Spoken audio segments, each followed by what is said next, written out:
Welcome back, dear student. Today our lecture number 18. In last lecture we studied that the kinetic molecular theory of gases. Here you see the next point, deviation from ideal behaviour. ठीक है, जैसा कि हमने Boyle's law की study की, Charles law देखा हमने कि वहाँ पर एक वेरिएबल कांस्टेंट रख के दो का रिलेशन बताया जाता है. ठीक, जैसा कि in Boyle's law temperature is constant, isothermal process, pressure is inversely proportional to volume. ठीक, इसी तरह हमने चार्ल्स लॉ देखा और एवोगैड्रो लॉ. अभी हमको यहाँ पर देखना है कि इनमें डेविएशन किस तरह होता है. डेविएशन का मतलब होता है कुछ इनहिराफ, कुछ मुनहरिफ हो जाता है नॉर्मल से हटकर, जो उसमें पाथ चेंज हो जाता है उसको कहा जाता है डेविएशन. ठीक, जैसा कि आपको यहाँ पर ग्राफ में दिख रहा है, आइडियल गैस और रियल गैस. ठीक, आइडियल गैस एक तसव्वुराती गैस जिसको कहेंगे हम, जिसका वजूद नहीं होता लेकिन उसको हम लेते हैं एक मॉडल के जैसा. ठीक, तो आइडियल गैस वो होती है जो कि फॉलो करती है ideal gas equation. Ideal gas equation, ideal gas equation क्या है, जैसा कि हमने देखा था, P V is equal to n R T. This is called ideal gas equation. बराबर. अब ऐसी गैस जो इस रूल को फॉलो करती है, इस इक्वेशन को एग्जैक्टली फॉलो करती है, उसको कहा जाएगा आइडियल गैस. ठीक, अगर हम n इज इक्वल टू इस तरह लिख लेते हैं, इसको रीअरेंज कर सकते हैं, n is equal to R T, sorry, P V divided by R T. ठीक, सिर्फ इसको रीअरेंज किया गया है, n को यहीं पर रखना है, आपको आर टी को नीचे लेके आना है. P V is divided by R T. ठीक, अगर हम 1 मोल लेते हैं गैस का, if we use 1 mole of any gas, then the ratio become, अब क्या हो जाएगा ये, देयरफॉर ये क्या हो जाएगा, P V is equal to R T. बराबर, P V is equal to R T. This predicted to have numerical values of 1 at all pressure. इसको कैलकुलेट प्रिडिक्ट किया गया, इसको साबित किया गया कि इसकी वैल्यू जो होती है 1 के बराबर होती है. ठीक है, किसी भी प्रेशर पर, ऑल प्रेशर पर. If gas does not obey this law और the ratio is may be greater than 1 और may be less than 1, the gas is, such gas is called as real gas. ठीक है, एक होती है ideal gas जिसका behaviour इस तरह होगा कि पी वी बराबर होगा आर टी के, if 1 n is equal to 1, number of mole is 1. ठीक, अगर ऐसी गैस जो इस इक्वेशन को फॉलो कर देती है उसको कहा जाएगा आइडियल. जो नहीं करती है, जैसे P V is not equal to R T, ठीक, इसको कहा जाएगा रियल गैस. ठीक, तो यहाँ पर देखेंगे, यहाँ पर डिफरेंस दिया हुआ है. आइडियल गैस वो होती है gas that obey all the gas law over the entire range of temperature and pressure. यहाँ टेम्परेचर और प्रेशर की कोई कंडीशन नहीं है कि एब्सोल्यूट टेम्परेचर पे ओबे करेगा या प्रेशर एक एटमॉस्फेयर होगा, ऐसा कुछ नहीं है. तो उस गैस को कहा जाएगा आइडियल गैस. या फिर there are no interactive forces. हमने 4 से 5 टाइप के इंटरैक्टिव फोर्सेस देखा है. तो मॉलिक्यूल के दरमियान कोई भी टाइप का इंटरेक्शन नहीं होता है, तो उसको कहा जाएगा आइडियल गैस. ठीक है, थर्ड है आइडियल गैस वो होगी the molecular volume is negligible, नहीं के बराबर होता है. मॉलिकुलर वॉल्यूम मतलब उनका वॉल्यूम जो होगा उस गैस का वो निग्लिजिबल होगा as compare to the volume occupied by the gas. ठीक है, एक सिंगल मॉलिक्यूल का जो वॉल्यूम होगा वो 0 के बराबर होगा या नहीं के बराबर होगा. ठीक, तो उसको कहा जाएगा आइडियल गैस. अब इसका थोड़ा सा पॉइंट आ जाता है कि real gas which does not ओबे Boyle's law, Charles law under all the condition of temperature and pressure. अब ऐसी गैस जो कि बॉयल्स लॉ, चार्ल्स लॉ को फॉलो ही नहीं करती, तो वो कहलाएगी रियल गैस, जो हमारे अतराफ में मौजूद है मुख्तलिफ गैसें.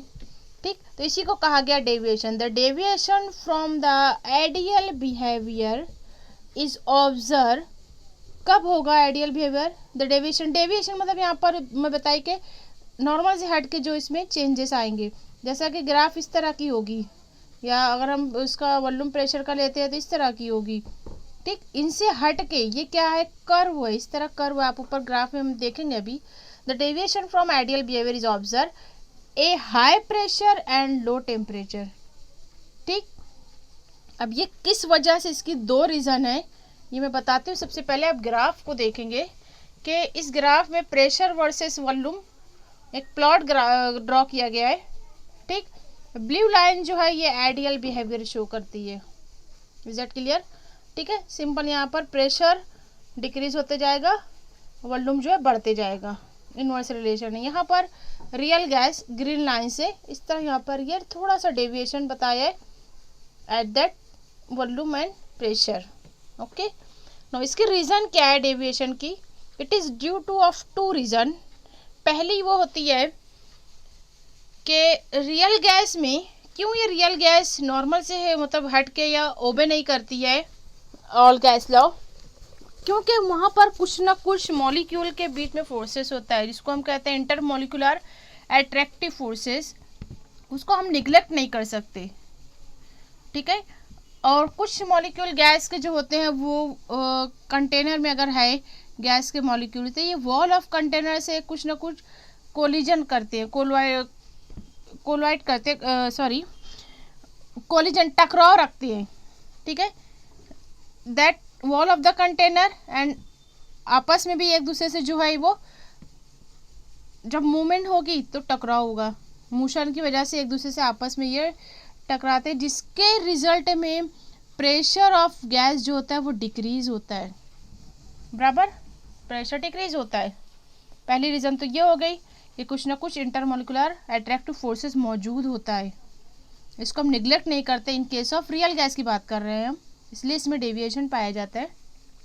दूसरा, हाई प्रेशर पे मॉलिक्यूल आर वेरी क्लोज। जब हम इसको कंप्रेस करते हैं, अभी सिलेंडर में यहाँ पर अगर पिस्टन लगा देते हैं, अब इस गैस को अगर आप दबाव डालोगे, प्रेस करोगे, प्रेशर डालोगे, यहाँ पर इसको कंप्रेस करोगे, इसको कहेंगे हम high pressure. The molecule are very close to each other, बराबर, थोड़ा सा ये पास में आ जाएंगे। ठीक, अब पास में आने की वजह से अब एक जैसे मॉलिक्यूल हैं, जैसे हाइड्रोजन का एक एटम है, हाइड्रोजन का, तो ये आपस में एक जैसे होने की वजह से इसमें टकराव होगा, रिपल्शन होगा, शॉर्ट रेंज और रिपल्सिव फोर्सेस। ठीक, therefore this molecule is behave as a small but hard spherical body. जैसा कि हमने बताया कि इलास्टिक होती है, बराबर, इलास्टिसिटी पाई जाती है काइनेटिक थ्योरी में, हमने ऑब्जर्व किया। बट अगर ये जब प्रेशर को बढ़ा देंगे तो इसकी वजह से मॉलिक्यूल करीब आ जाते हैं, और उसकी वजह से इसमें जो है मॉलिक्यूल जो एक्ट करते हैं, it is acting as a small and hard spherical particles. ठीक, इसके साथ ही साथ volume is not negligible for this gases. ठीक है, therefore less volume is available for molecular motion. जितने भी कम हो, कितने भी कम पार्टिकल हो, लेकिन उनका कुछ ना कुछ तो वॉल्यूम होगा। ठीक है, और वेरी लो टेम्परेचर पे जो ये मॉलिक्यूल, उनकी मोशन जो होती है स्लो हो जाती है। कंडेंस करोगे आप, टेम्परेचर जो है डिक्रीज करते हो, तो क्या हो जाएगा, टेम्परेचर डिक्रीज करने की वजह से इनकी मोशन जो है वो स्लो हो जाएगी। ठीक, स्लो होने की वजह से यहाँ पर जो अट्रैक्टिव फोर्सेस है वो बढ़ जाएगा। Therefore their behaviour is also deviated as compare to ideal gas. Is that clear? क्योंकि यहाँ पर आइडियल गैस के बारे में कहा गया है, they obey all the gas law over the entire range of temperature and pressure. जबकि हम टेम्परेचर या तो डिक्रीज कर रहा है या प्रेशर डिक्रीज कर रहा है, तो इसका बिहेवियर बदल जा रहा है, थोड़ा सा डेविएट हो जा रहा है from the ideal gas behaviour. That this is shown in graph. Okay, अब एक यहाँ पर एक डिफ्रेंशिएटिंग पॉइंट है कि आइडियल गैस और रियल गैस के ऊपर अक्सर क्वेश्चन आता है, difference between ideal and real gas. तो इस डिफरेंस को 2 मार्क्स के लिए अगर क्वेश्चन आता है, इस तरह आपको कॉलम बना के लिखना है, या पेज नंबर 152 पर देख सकते हो, या इसका आप स्क्रीनशॉट भी ले सकते हो। देखेंगे यहाँ पर सिंपल से पॉइंट है, हम इसकी एक थोरली स्टडी कर लेते हैं। आइडियल गैस पहला कॉलम, दूसरा रियल गैस। सी फर्स्ट पॉइंट कि आइडियल गैस जो है, जैसा कि मैंने बताया, दैट ओबे बॉयल्स-चार्ल्स लॉ, और उनका जो वैल्यूज होगी, जैसे यहाँ पर आप बता सकते हो P V is equal to R T is equal to 1, right? Is that clear? अब रियल गैस के बारे में ऐसा है कि they do not have the value are not equal to 1, show deviation from Boyle's Charles law at high pressure और low temperature बोल सकते हो आप, ठीक? That means obey Boyle's law, Charles law at low pressure and high temperature, therefore PV divided by nRT is not equal to 1. Is that clear? पहला point जो हमको यही अलग कर देता है कि जो बॉयल्स लॉ, चार्ल्स लॉ को ओबे करता है वो आइडियल गैस कहलाएगी, जो नहीं करती है वो रियल गैस कहलाएगी. Is that clear? अब यहाँ पे मैंने मोलिकुलर थ्योरी का एक पॉइंट बताया कि इलास्टिसिटी होती है. Molecules are perfectly elastic in ideal gas, okay, but real gases are not perfectly elastic. इनमें कुछ ना कुछ रिजिडिटी पाई जाती है. जैसे मैंने बताया कि अगर आप इसका टेम्परेचर कम कर दे रहे हो तो they acting as a small but hard sphere. Sphere जब आ गया तो उसमें रिजिडिटी आ जाती है, ठीक है. Third point here in ideal gas no attraction और repulsion between the gas molecules, okay, क्योंकि वो एकदम नॉन रिएक्टिव होती है, कोई अट्रैक्शन नहीं, कोई रिपल्शन नहीं. That means collision without loss of kinetic energy. जब एक दूसरे से ये करीब नहीं आते हैं या इनमें टकराव के दूर नहीं जाते तो इसमें कोलिजन की एब्सेंट की वजह से कोलिजन नहीं होता है, इस वजह से काइनेटिक एनर्जी कोई चेंज नहीं आएगा, एज इट इज़ होगी. बट हियर क्योंकि यहाँ पर होता है his collision takes place with loss of kinetic energy. Kinetic energy का लॉस होता है. काइनेटिक एनर्जी किस वजह से होती है? मोशन की वजह से. आप फिजिक्स में पढ़ोगे kinetic energy is equal to 1/2 mv². Velocity की वजह से काइनेटिक एनर्जी होती है. तो यहाँ पर इंटरमोलिकुलर अट्रैक्शन प्रेजेंट है, his collision takes place with loss of kinetic energy. Is that clear?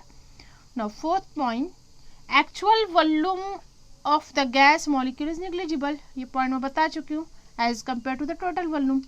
But actual volume of the individual gas is significant at high pressure and low temperature. ये आपको point याद रखना, high pressure low temperature, उसी वक्त volume जो है वो कुछ ना कुछ काउंटेबल होगा. थोड़ी सी कॉमन सेंस से यूज़ करो. आप थोड़ा सा इमेजिन करो गैस को आप कंप्रेस कर रहे हो, प्रेशर बढ़ रहा है, ठीक, और कंप्रेस होने के करीब में आने तो उसका टेम्परेचर ऑटोमेटिकली लोअर डाउन हो जाता है, कंडेंस होती है गैस. और बहुत ज़्यादा उसको आप प्रेशर कम कर दोगे तो वो लिक्विड में तब्दील हो जाएगी, ठीक. तो वॉल्यूम क्या हुआ? वॉल्यूम जो होता है ये सिग्निफिकेंट होता है, नोट करने वाला होता है, इसको हम कुछ ना कुछ काउंट कर सकते हैं. Now next point, fifth, can not liquefy even at low temperature. मैंने बताया बहुत ज़्यादा उसको प्रेशर डालोगे, टेम्परेचर कम होते जाएगा और वो लिक्विफाई हो जाएगी, ठीक है. तो ये लिक्विफाई नहीं होती है, आइडियल गैस लिक्विफाई होती नहीं है even at low temperature, but continue to obey Charles law and finally occupy zero volume at absolute temperature, right, 0 degree और -273 absolute temperature. Undergo liquefaction at low temperature when cooled and compressed. Is that clear? ये point मैंने अभी ऊपर explain किया. Such a gas does not exist. ये होती नहीं है, आइडियल गैस का वजूद ही नहीं है. मैंने बताया इसको आपको एक सिर्फ मॉडल मानना चाहिए, ऐसा होता नहीं है एक्चुअल में. सिर्फ ऐसा कहा गया कि ऐसी गैस होगी तो वो आइडियल गैस होगी. This gases that exist in nature like helium, hydrogen, oxygen, carbon dioxide, nitrogen, helium, these all are the natural gases. They are real gases. हाँ, ऐसा होता है, कुछ रियल गैसेस को हम आइडियल गैस बना सकते हैं, बट एक्चुअल में आइडियल गैस का कोई एग्जिस्टेंस नहीं होता. Okay, now see compressibility factor in next video.